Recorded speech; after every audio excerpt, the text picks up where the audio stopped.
All right, now watch this. Two things. There's two things that occur right here. Watch this. So I call a pick, right? So I get the pick, boom.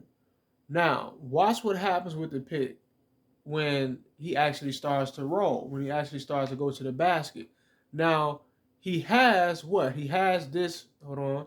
He has this right here. This is the route right here he's supposed to be going. That's what he has. That's the path. That's what's in front of him. That's what he has available. That's the logical thing to do. Now let's continue. He still has that. But watch what the algorithm forces him to do, understanding that I have pretty much an easy pick because this is what, a point guard, shooting guard. This is a power forward, right? Now watch this. Boom. Do you see that? How he was forced into completely cutting a different route. Look at this again.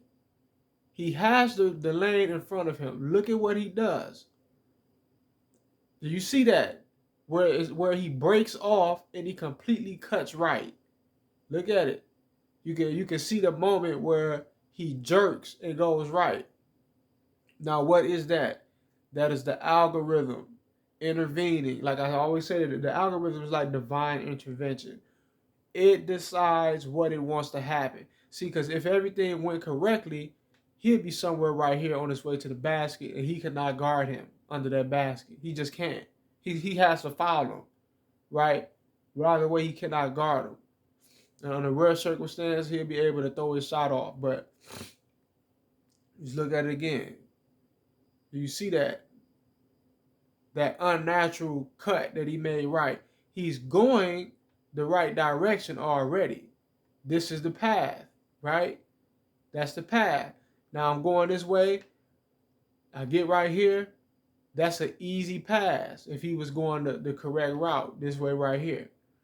But once again, the algorithm understands what's going on here, so it forces him to make an unnatural cut out on the, like I just said in the last video, they force your teammates to run on the other side of the computer, right? Because that puts computer automatically in a position to cut the pass off if you are to make the pass, right? That's just a bunch of nonsense. It doesn't make any sense that he would go and cut and run to the 3-point line. You will never see the computer on the opposing team do this. You'll never see them do this. It doesn't make any sense. Now, besides that, I believe I said it was two things. This is a bit more minor. Well, it really is not minor because it's extremely impactful, which is why they put it in the game. Now, check it out. This thing right here, where when you're trying to, let's say you call a screen and you want to take it, you want to force computer to hit it, they don't allow you to just run. They don't allow you to just go across the top of it. They force you into pacing yourself, or they force you into stopping and doing these little funny animations that's really just meant to prevent you from being able to just completely take off and blow by the defense. So check it out. One thing, I turn to cut, boom, I'm forced to stop right there, right? That's one mistake. Once I did this right here, I was supposed to just been allowed to take off running. Now, they actually finally allow me to run and watch what happens. Boom. Now, not only that, but I'm forced into doing this little this hesitation right here, right? Once again, now it may seem insignificant, it may seem like it's nothing, but when you understand how the pick and roll is supposed to go and what I'm doing with my joystick, you understand these are animations that are being imposed on me. And once again, as I always put it, 2K does things like this to prevent you from being able to actually just play with more fluid, more fluently and more thoroughly. Right, so he goes into the hesitation. Now, once again, this is exactly what was supposed to happen. That was never supposed to have been the stop. So let's take it back. Once I did this, once I turned to run, take off, right? That's what's supposed to happen.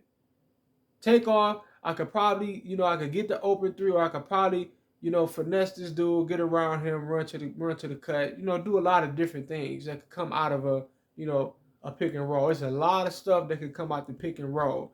That's why it's so important that they tinker with it in such a way where it harms your ability to execute it, because there's so much that you can do with it.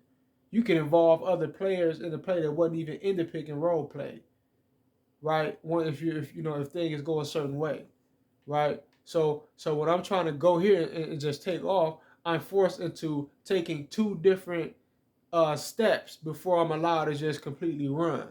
And that's the hezo, that was the first stop, and that's the hesitation, right? All of that is designed to help computer. But anyway, peace.